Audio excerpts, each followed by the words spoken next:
सोचेंगे एफआईआर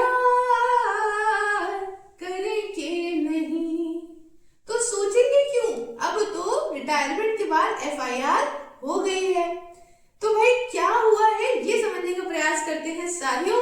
आप सभी यहाँ पे जानते होंगे कि मधाबी पुरीभुज के खिलाफ एक एफआईआर दर्ज हो गई है मुंबई के कोर्ट में, और यहाँ पे कंप्लेन करने वाले का ये कहना है कि इन्होंने करा है उन कंपनियों को लिस्ट स्टॉक मार्केट बीएससी के अंदर जो क्राइटेरिया नहीं मीट करती थी सेबी एक्ट के तहत, और यहाँ पे इन्होंने इसके माध्यम से किया है फ्रॉड। तो आइए इस लेक्चर के अंदर जानते हैं कि आखिरकार सेबी कौन सी बॉडी है, इनका इतना ड्यूरिंग द टर्म इनके अपॉइंटमेंट के बाद से कैसे कंट्रोवर्शियल रहा, सेबी के नए चीफ कौन है, और जानेंगे कि सेबी ने इस एफआईआर के अगेंस्ट कोर्ट के अंदर क्या बात कही है। साथियों हर तरफ एक न्यूज आप देख सकते हैं कि यहाँ पे देखिए एफआईआर और Madhabi Puri Buch court order FIR against ex SEBI chief. ठीक है, तो क्यों करा है सबसे पहले समझते हैं, लेकिन उसके पहले समझेंगे कि सेबी क्या होता है। SEBI सेबी का फुल फॉर्म है securities exchange board of India. काम है स्टॉक मार्केट को रेगुलेट करना, प्रोटेक्ट करना, फ्रॉड वगैरह से बचाना और लॉन्ग टर्म के लिए अच्छे से मेंटेनेंस रहे इसको ध्यान में रखना। इसकी चीफ कौन रही? चीफ आप इस तरह से याद रख सकते हैं, इसमें दुनिया भर के चैनलों ने इंक्लूडिंग में वीडियो भी बनाया था कि ये जो है ये मधाबी पुरीभुज अभी जब रिटायर होने से पहले ये जब चीफ थी यहाँ की, तो इनका जो कार्यकाल था बहुत कंट्रोवर्शियल था। कंट्रोवर्शियल कैसे था? लास्ट ईयर आपने देखा हिंडनबर्ग की रिपोर्ट आई थी, इसमें हिंडनबर्ग ने इनके ऊपर इल्जाम लगाए थे कि ये ओवरसीज में अडानी के बहुत सारी शेयर्स में इनका इन्वॉल्वमेंट है और इसी वजह से ये अडानी को इतना प्रोटेक्ट करा जा रहा है इंडियन सेबी के द्वारा। तो ये सारी बातें थे। उसके अलावा इनके एम्प्लॉइज भी इनसे खासा खुश नहीं थे। हाल ही में जब ये रिटायर हुई तो इनको फेयरवेल तक नहीं दिया गया अच्छा, और साथ में कुछ और भी इश्यूज रहे होंगे क्योंकि ये 60 साल की उम्र में इनको रिटायर कर दिया गया है। अगर सरकार चाहती तो इनको और एक्सटेंड करती, कम से कम 5 साल तो इनको मिलते, लेकिन 3 साल में इनका रिटायरमेंट हो गया है। तो ये सारी चीजें इनके साथ चली आई हैं। अब जब इनके रिटायर होने के बाद वहां पे नए सेबी चीफ कौन बने, ये एक एक्स्ट्रा बात आप जान लीजिए, नाम है तुहिन कांत पांडे। ठीक है, तो इतनी तो बात आप समझ गए। अब क्या हुआ, जब ये रिटायर हुए उसके एक दिन बाद ही यहाँ पे इनके खिलाफ एक कंप्लेन जो है वो फाइल करी गई थाने बेस्ड जर्नलिस्ट सपन श्रीवास्तव जी के द्वारा।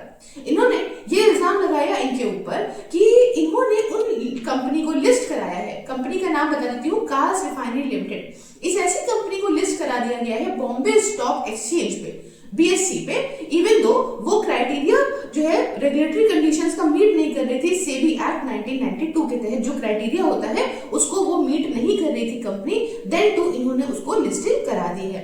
ठीक है, तो एक तरीके से फ्रॉडलेंट लिस्टिंग है जो कि हुई थी कब, 1994 में, with active convenience of regulatory authorities. इसमें पर्टिकुलरली सेबी वगैरह के सबका जो है वो रोल रहा था। तो आप कहेंगे क्या इनके खिलाफ कंप्लेन हुई है या और भी लोग हैं जिनके खिलाफ कंप्लेंट हुई है?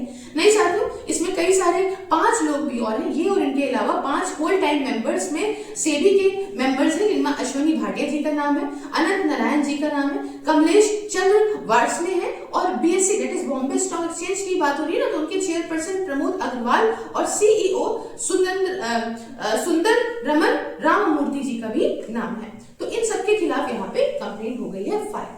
अब बात अगर इसकी करें तो इतना मैंने आपको बता दिया कंट्रोवर्शियल कैसे चला कैसे नहीं चला। ठीक है, अब मेन यहाँ पे जो समझने वाली बात है वो ये है कि सेबी ने इसके खिलाफ क्या बोला। सेबी ने कहा कि देखो भैया, मैं इस कंप्लेन को, मतलब हम लोग इस कंप्लेन को चैलेंज करेंगे, और ये क्योंकि ऐसा कुछ जो ये कंपनी लिस्टिंग की बात करी गई है उस टाइम में तो ये लोग थे भी नहीं, और इस तरह से कुछ तरह से कंपनी लिस्ट होती भी नहीं। अब आप कहोगे कंपनी लिस्ट हो गई तो क्या इतनी बड़ी बात हो गई? देखिए आज के टाइम मार्केट गिर रही है, स्टॉक मार्केट गिर रही है, इसमें देश की इकोनॉमी बहुत डिपेंड करती है, लोगों का लाखों करोड़ों रुपए लगा रहता है, इसलिए सेबी का रोल बहुत इंपॉर्टेंट माना जाता है ना। तो उसके चीफ की भी बहुत इंपॉर्टेंस हो गई। तो बेसिकली क्या है, ये कंपनीज अपने, आजकल आप सुनते हो कि आईपीओ आ रहा है, कंपनीज अपने आप को इस स्टॉक मार्केट के अंदर लिस्ट कराती हैं और अपना आईपीओ लेकर आती हैं। आईपीओ क्या होता है? आईपीओ होता है इनिशियल पब्लिक ऑफरिंग। इनिशियल मतलब शुरुआत में पब्लिक को ऑफर करना। क्या ऑफर करना? कंपनी अपने शेयर ऑफर करती है। शेयर ऑफर करने से क्या मिलता है?